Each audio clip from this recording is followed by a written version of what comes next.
que el equipo de Perú Libre. Están con nosotros Iván Lanegras, secretario general de Transparencia, y el politólogo Eduardo Darllán, quien, por cierto, hoy a las 6 de la tarde presentó su libro El Páramo Reformista, un ensayo pesimista sobre la posibilidad de reformar al Perú, que seguramente en algún momento vamos a comentar porque cae muy a tono y es muy preciso en el momento en el que vivimos hoy por hoy. A los dos, bienvenidos, muy buenas noches, gracias por estar aquí.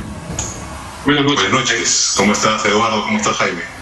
Pues aquí preocupado, ¿no? Preocupado por la situación que se ha vivido hoy en Ayacucho, que no es la única, y eso lo hemos puesto en contexto aquí desde que hemos comenzado el programa. Es una serie de acciones que comienza con López Aliaga invocando a la muerte de Castillo, a la muerte de Cerrón. Aparecen estos sujetos con camisas polos negros que quieren emular a las camisas negras fascistas de Italia y de Europa, y aparecen también estas expresiones, y tenemos un escenario, un panorama, Iván, lo suficientemente preocupante como para hacer una invocación que hemos hecho aquí a los dos candidatos a que paren esta situación y a que a los partidarios, sobre todo, pues no caigan, no incurran en estas acciones de violencia que están enturbiando el proceso. Como secretario de Transparencia, ¿qué tendrías que decir sobre, repito, lo ocurrido hoy, pero lo que está ocurriendo? En primer lugar, la solidaridad con Stephanie Medina, la periodista que ha sido pues, objeto de agresión, y en general con todos los hombres de prensa, mujeres de prensa que pueden ser pues objeto de algún tipo de acto de violencia. Creo que lo que toca a Transparencia en este momento decir es expresar nuestra condena absoluta a cualquier acto de violencia, no importa de dónde venga, sea esta verbal o física. Y en segundo lugar, señalar que se necesita de parte de ambos candidatos una expresión rotunda de rechazo de cualquier tipo de acción que involucre actos de violencia que provengan de sus militantes, simpatizantes u otros actores vinculados a ellos. Y que ese tipo de rechazo debe ser tanto con los actos ajenos como con los propios. Porque eso, una de las cosas que está ocurriendo es que estamos entrando en una escalada porque simplemente se empieza a aceptar la violencia como algo que es parte eventualmente del juego político, y eso es algo muy peligroso que tenemos que cortar de manera inmediata. Ahora, Eduardo, decía en la presentación que tu último libro, que lo he visto así rápido y he podido anotar algunas cosas, lo voy a leer profundamente, creo que es muy oportuno porque, a ver, si estamos hablando de este escenario de violencia y de poca proyección, ¿no? Poca reflexión, casi nula. Tú hablas en tu libro de el páramo reformista, precisamente que aquí tenemos una tendencia a no pensar, a no reflexionar en reformas. Y mira, tenemos un Congreso que ha hecho precisamente todo lo necesario para ir en contra de las reformas. Es decir, la única reforma que ellos creen que es la más sólida, dicen ellos, ¿no?, es ampliar una legislaturita más para meter todo de contrabando y poder ellos postularse en el Senado del 23. O crear una comisión para decirnos si el dióxido de cloro nos va a curar o no del COVID-19. ¿Por qué somos así? ¿Por qué no podemos enfocarnos en reformas? Y más aún digo, ¿por qué no podemos en este momento de la campaña, que deberíamos estar haciéndolo, hablar de reformas? Bueno, creo que los dos partidos que han llegado al final de la elección no se caracterizan por haber pensado mucho en reformas. Del lado de Fuerza Popular, creo que ha sido un partido que ha atacado reformas, ha golpeado la reforma de la educación, ha sido arrogante y abusivo cuando estuvo con mayoría en el Congreso, en vez de usarla para reformar, construir, fiscalizar de una manera constructiva. Se portó muy mal. Y en el caso de Pedro Castillo llega con esto que es tan común en esta izquierda dura, ¿no?, de considerar que los problemas son porque yo no estaba en el poder. El día que yo llegue al poder, las cosas cambiarán automáticamente para bien. Es lo que dice también el fujimorismo, ¿eh? Y que voy a usar el Estado para cambiar radicalmente las cosas que ahora van a funcionar. Y esa es una posición bien inmadura, ¿no? Que termina minimizando lo que son retos de Estado, de país, que no es una cuestión ni de personas ni de buena voluntad solamente, ¿no? Es que es un discurso muy peligroso. Y si a eso le sumas un Congreso como el actual, y muy probablemente como el que viene, nos estamos quedando en discutir el régimen político, el modelo económico, pero no estamos mirando que hay mucho de continuidad en lo que viene. Exactamente. No nos estamos dando cuenta que son 5 años que demandan una grandeza enorme a los candidatos, a la sociedad, y más bien lo que vemos es que los recursos se nos van agotando. Gane quien gane, va a tener un reto enorme de lograr estar por encima de esta conflictividad y construir un país que comience a bajar la tensión.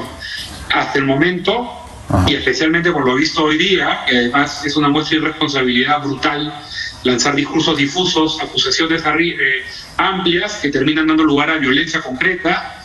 Creo que estamos yendo hacia un muy mal, no diré quinquenio, porque ya no sabemos si dura 5 años, pero sí un muy mal inicio de gobierno. Iván, mira, justo pasan estas cosas y la proclama ciudadana dice que jure, los dos han jurado, ¿no?, respetar, estimular y defender decididamente la libertad de expresión y de prensa. Se acaban de, no voy a decir la palabra, pero acaban de desoír el juramento. ¿Qué hacemos? ¿Qué se hace en estos casos?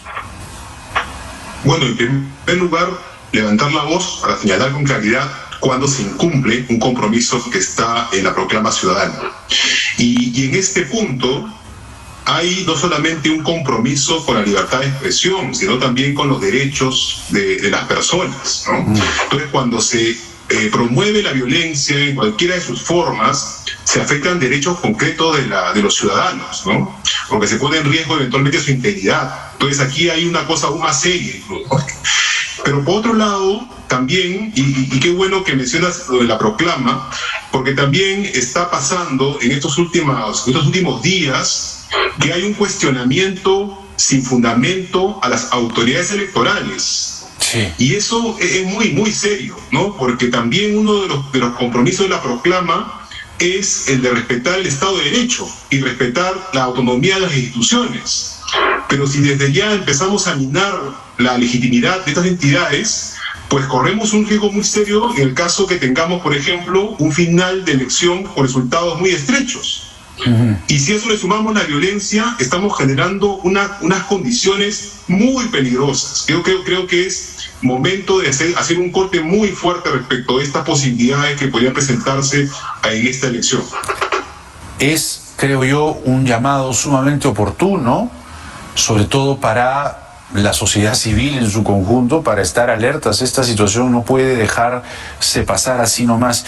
Y mira, Eduardo, que interesante lo de la proclama, aunque no le hagan caso, ¿no?, o comiencen ya a desentenderse de lo que han jurado, de lo que han firmado, cogiendo además la punta de la bandera peruana, porque esta proclama, en cierto modo, podría ser un primer paso reformista. Podría ser un primer paso reformista si es que los candidatos no solamente juran por ella, si es que ganan. Deberían jurar si es que sus bancadas lo van a aplicar. De hecho, deberían las bancadas, los partidos que han llegado con representación parlamentaria, jurar también esta proclama. ¿No te parece? Y así podríamos comenzar alguito de reforma. Es que volvemos a lo mismo, ¿no? El nivel de altura moral y política que requiere la situación es enorme, ¿no? Porque necesitas, por un lado, que quien llegue al poder de compromisos y garantías muy serias de que va a respetar el juego democrático. Y del frente, del Congreso, tiene que haber también un reconocimiento que podrán disputar, pelear, criticar, pero sí bajar la tensión.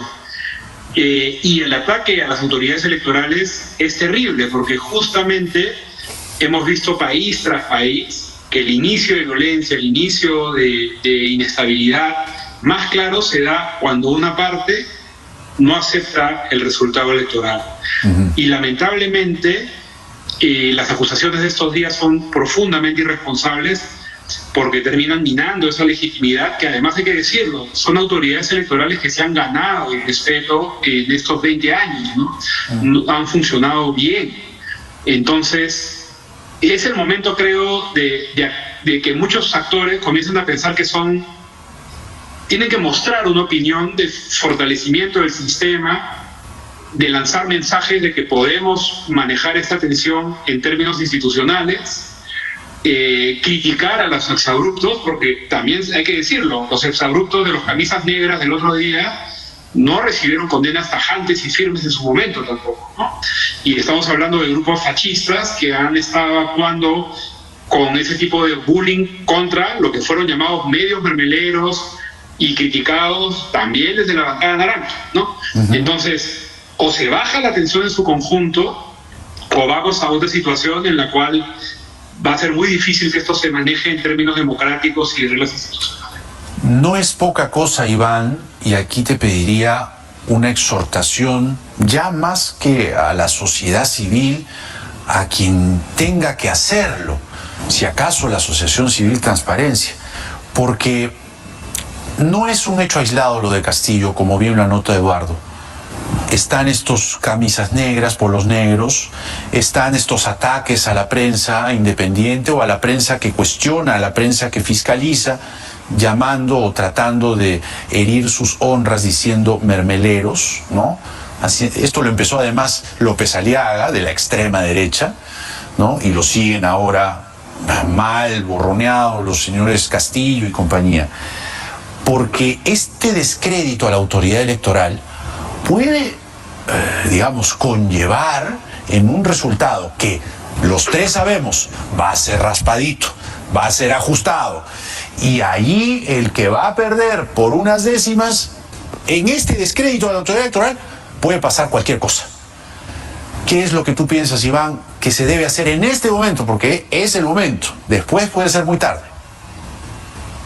Sí, tiene que haber en primer lugar una expresión muy clara de ambos candidatos de respeto a las autoridades electorales. Ambos tienen que señalar públicamente que reconocen la legitimidad de las autoridades y que reconocen pues el hecho de que ellos son los responsables de establecer quién gana estas elecciones. Y por lo tanto, desde ya, hacer un llamado a sus militantes, simpatizantes, a dejar cualquier tipo de acción, ¿no?, que implique violencia alrededor de las elecciones. Ese es un hecho inmediato, eso tiene que hacerse de manera inmediata.